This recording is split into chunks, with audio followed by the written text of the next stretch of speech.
Welcome back to Middle Class Reactions. Today we're going to take a little bit of a dive into that drone strike that Ukraine did on Russia. Been a lot of different things going around, so we're going to take a look at it and I'm going to give you my thoughts on it. We're going to talk a little bit about the possible consequences that I'm not seeing many people talk about that I do think y'all should be aware of. So let's take a look. Vladimir Putin has promised revenge for Ukraine's drone strikes on Russian air bases at the weekend. He discussed his response during a surprise phone call with President Trump this afternoon, which the US president then posted about on social media. Ukraine says 41 Russian planes were damaged or destroyed in their attacks. One of the air bases was at least 3,000 miles from the Ukrainian border.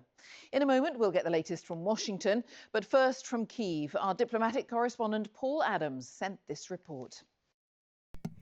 So just to be clear, that 41 number, that's Ukraine's number. Russia says it's vastly lower than that. I think Russia says it's like 8 or 9, maybe 10.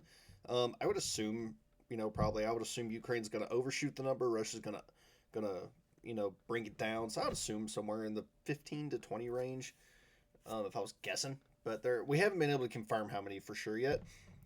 And also, just so you know, this footage right here is actual footage from one of the drones. This is some of the FPV footage. I have some buddies of mine who are in the FPV world. They play with drones, and some pretty high-end drones. And the drone technology that's happening in this war is terrifying. We'll go deeper into that here in a little bit, but the drone technology here is completely terrifying. 3 days on and another jaw-dropping look at Sunday's spectacular operation. Plane after Russian plane hunted down by a swarm of Ukrainian drones. Some destroyed, others possibly beyond repair. A glance under the wing, cruise missiles ready for launch. And confirmation that Russia's dwindling fleet of prized early warning and control aircraft were among the targets. Clearly struck, but the extent of the damage not immediately clear. And then the containers used to transport the drones to airfields deep inside Russia, looking for all the world like mobile. So that's the things that the drones were transported in. It looks like a little house. Homes. Retractable roofs visible. Ukraine offering carefully calculated. All right, so yeah, you can see the retractable roof there and there. They look like little houses going around. I would assume maybe that's a common building type in Russia, so it wouldn't look suspicious. Glimpses of its work. And rewarding those who carried it out. President Zelensky handing medals to officers whose identities, for obvious reasons, are not revealed, saying Operation Spider's Web could have been avoided. Припинення вогню могло би бути до операції, яку ми зробили. A ceasefire could have happened before the operation, right? Would the operation have taken place in that case? No, but it doesn't mean we do nothing in the meantime. But the Russian leader seems in no mood to budge, clearly incensed by recent events. They're asking for a ceasefire for 30 or 60 days. They're asking for a summit. But how can we have such meetings in these conditions? What is there to talk about? How can we negotiate with terrorists? Why should we encourage them by giving them a pause in fighting? None of this bodes well for Donald Trump's efforts to end this war, speaking to Mr. Putin for the first time since Sunday's attacks and sounding a starkly pessimistic note. It was a good conversation, the president wrote on social media, but not a conversation that will lead to immediate peace. President Putin did say, and very strongly, that he will have to respond to the recent attack on the airfields. For all the sound and fury of this week, there is still a diplomatic process. In a few days' time, we should see the largest prisoner swap of the war so far. But as for a ceasefire, well, that remains a very elusive prospect. Paul Adams, BBC News, Kyiv. And let's get the latest from Washington and our correspondent there, Gary. Okay, look, guys, I'm not trying to be mean, but that dude looked like he made with incest. I mean, it's not going to let me zoom in on it. Okay. Y'all can see that, right? I mean, Okay. All right, I'm going to keep my mouth shut. Gary O'Donoghue. Gary, President Trump not sounding as optimistic tonight as he did just a week or two ago. Yeah, Jane, a markedly different tone, I think, in terms of this conversation. A shorter conversation, and also one where he admits that really peace isn't anywhere near around the corner. We do know, of course, that he's been trying to enforce this ceasefire, this 30-day pause, but there doesn't seem to be any appetite for that. Also, we're seeing tonight that Volodymyr Zelensky is intervening in this discussion as well. He's not directing his comments immediately at Donald Trump, but I think it's clear where he's talking. He's saying that Vladimir Putin is giving the middle finger, in his words, to those who hesitate to increase pressure on Russia. And he's also saying that the powerful, if they don't stop Vladimir Putin, then they share the responsibility. Now, we know that Donald Trump, because he said so, has a red line in his head beyond which he will walk away from this.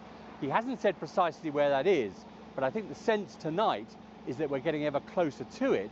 And if that comes along with the end of military and financial aid to Ukraine, that could be incredibly serious for them continuing the war. All right, so that's what this video has to show. Now, a few things I do want to go over. One, there's no way the U.S. wasn't involved in this strike.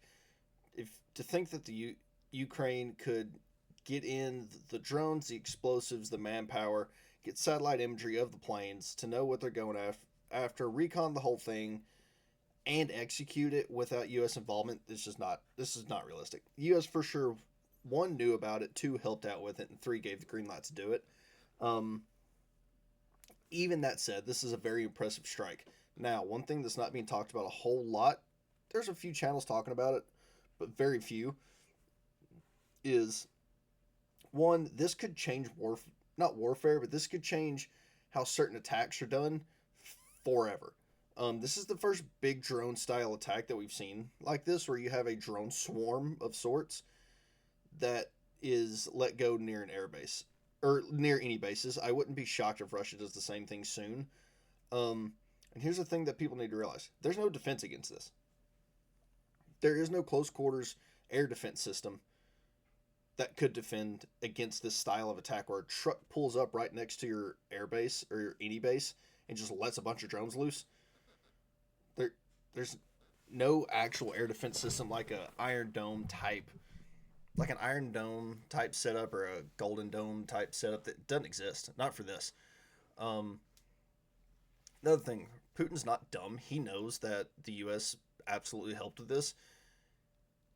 There's only so much the U.S. can help the Ukraine do before Putin actually retaliates against the U.S. in some form or fashion. Do I think he would nuke the U.S.? No, that's just not realistic. It's not what's going to happen. Do I think he would hit a city with an ICBM, like a U.S. city? No. More than likely, what I would assume he would do is go to someone like a cartel group or something like that and have them commit some form of terrorist attack here, and then claim it. Is what he might not even claim it, but I think he would. So that's something we need to worry about. You need to be on the lookout for that. Now, what is possible is he just levels Kiev, or Kyiv, however you want to say it. That's a fair possibility. And I mean, you go tit for tat, like Russia strikes Kyiv or Kiev pretty often, and the Ukraine finally was able to get a strike in deep into Russian sovereign territory, which is, I mean, like I said, even with U.S. help, that is an impressive feat. So good for them on that. So I don't know. We'll see. Putin straight up told Trump today that he's going to retaliate in a heavy fashion.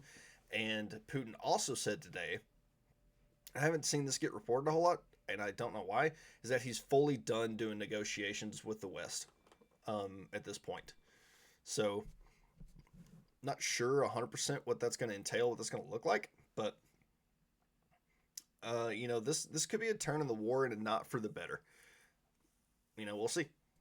We will see. This is another one I'm going to be monitoring, but no matter how either way you look at this was a very impressive strike. So props to Ukraine on that one. Now we'll see what Russia does. I don't know. It makes me nervous. It does make me nervous, but all we can do is keep an eye on it. So that's all I got for you today. I just wanted to go over that. I've been waiting a few days to finally do this video, to kind of wait for some more information to go out. So it seems like what we have now is kind of, what we're going to have. But, yep, I appreciate y'all tuning in. Like, share, subscribe, do all the things you need to. I'll catch y'all later.